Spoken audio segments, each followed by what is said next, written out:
Hey, welcome back. We're getting so close to finishing the entire New Testament. Today, we look at the book of Jude.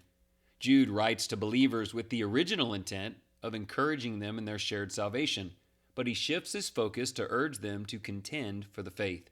He warns that ungodly people have secretly slipped in among them, twisting God's grace into a license for immorality and denying Jesus Christ.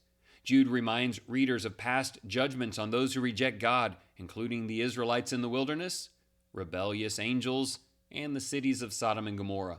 These false teachers are dangerous influences driven by pride, greed, and rebellion. Believers must remain strong by building themselves up in the faith, praying in the Holy Spirit, and staying in God's love. Jude closes with praise to God, who is able to keep them from falling and bring them into his glorious presence. We need to lean into God and trust in his power. I want you to note that we mentioned in 1st and 2nd, 3rd John a lot about how trusting and believing in God and loving one another is so crucial, but also morality. Immorality is a centerpiece of those who do not love the Lord, and they were warned to be careful about that. God calls us to hold tightly to the faith which he has given us, even as the world around us becomes increasingly confused and careless with truth. We must be careful not to follow those who twist grace or reject Jesus. They're known by their attitude and the fruit they produce. Instead, we should build our lives on his word, maintaining a close connection with him through prayer and relying on his love to guide us. We live in God's love and we wait for Christ's return. When others struggle, we respond with mercy, helping them return to the truth. Our hope is not in ourselves, but in the God who keeps us secure and saves us through our Lord Jesus Christ. That last part I want you to think about. We want to try to bring people back to the truth. The world is so alluring and confusing, and the devil ensnares immorality, unbelief, lack of love, bitterness. Let's fight all those things. Let's counter the false teachers with the truth about God. 3 questions, please. Number 1, what does it mean to, quote, contend earnestly for the faith? Why should that primarily involve defending Jesus as Master and Lord? Now, the reason I say that is there are some who say they contend earnestly for the faith and then tear their brethren apart over issues that should not be dividing us. What I want you to see in John's letters and in Jude is contending earnestly for the faith, first of all, is premiering this concept that Jesus is God, he is Master, he is Lord, and we serve him. Then you begin to build off of that. Question 2, what will God do to all who do not believe?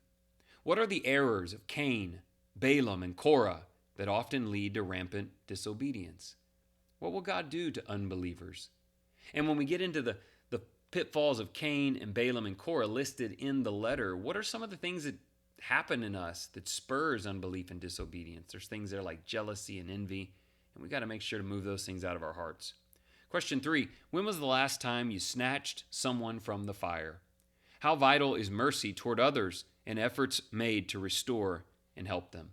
Again, this great plea at the end, wherever you can, try to help someone come out of that fire and back to God. Reach out in love and lead them back to the Savior. Have you been making that a priority in your life? I can practically guarantee there's someone ensnared around you that just needs some help. Their heart is good, but their path is off, and they need some help. Please be looking for those opportunities. Let's pray for God's help. Majestic Lord, we praise you for our shared salvation and the hope of eternal life that guides our hearts and lives.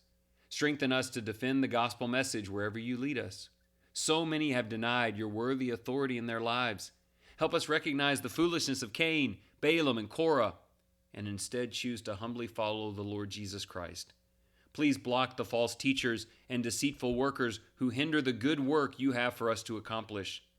Guide us in teaching the lost, assisting those who struggle, and empowering us with your strength and protection.